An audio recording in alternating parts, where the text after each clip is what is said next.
SCRT എന്തിനാണ് ഇങ്ങനെ ചെയ്യുന്നത്? ഇതിന് മറുപടി വേണ്ടതുണ്ട്. വിദ്യാഭ്യാസ മന്ത്രി ഉൾപ്പെടെയുള്ളവർ ഇക്കാര്യത്തിൽ മറുപടി നൽകേണ്ടതുണ്ട്. എന്തായാലും ഇപ്പോൾ മീഡിയ വൺ ഈ വാർത്ത പുറത്തുവിടുകയാണ്. സുഭാഷ് ചന്ദ്രബോസിനെ ബ്രിട്ടീഷുകാരെ ഭയന്ന് രാജ്യം വിട്ട ഭീരുവായി ചിത്രീകരിച്ചിരിക്കുന്നു SCRT 4ാം ക്ലാസ് കൈപ്പുസ്തകം. ഇപ്പോൾ SCRTയുടെ ഡയറക്ടർ ജയപ്രകാശ് ടെലിഫോൺ ലൈനിലുണ്ട്. ശ്രീ ജയപ്രകാശ്, ഇത് അബദ്ധം സംഭവിച്ചതാണോ? ഇത് എങ്ങനെ സംഭവിച്ചു ഇത്രയും വസ്തുതാവിരുദ്ധമായ കാര്യം?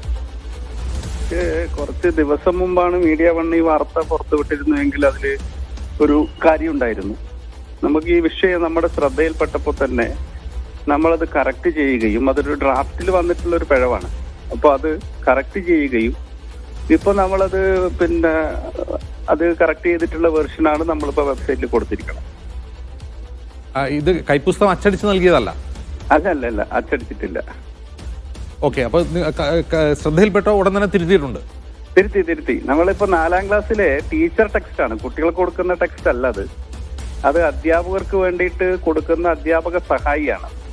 ടീച്ചർ കൈപ്പുസ്തകം തയ്യാറാക്കിയ ആൾക്ക് പറ്റിയ അബദ്ധമാണോ അതോ ബോധപൂർവമാണോ? അത് നമ്മൾ പരിശോധിച്ചുകൊണ്ടിരിക്കുകയാണ് എങ്ങനെയാ സംഭവിച്ചതെന്നുള്ളത്. ഇപ്പോ ഒരു പാഠപുസ്തകം ഉണ്ടാക്കുന്നത് പോലെ തന്നെ ഒരു ടീം ഓഫ് എക്സ്പേർട്സ് ഇരുന്നിട്ടാണ് നമ്മുടെ ടീച്ചർ ടെക്സ്റ്റും തയ്യാറാക്കുന്നത്. അപ്പോ ആരാണത് തയ്യാറാക്കിയത്, എങ്ങനെയാണ് ആ അബദ്ധം കടന്നുകൂടിയത് എന്നുള്ളത് നമ്മൾ പരിശോധിച്ച് വരിക.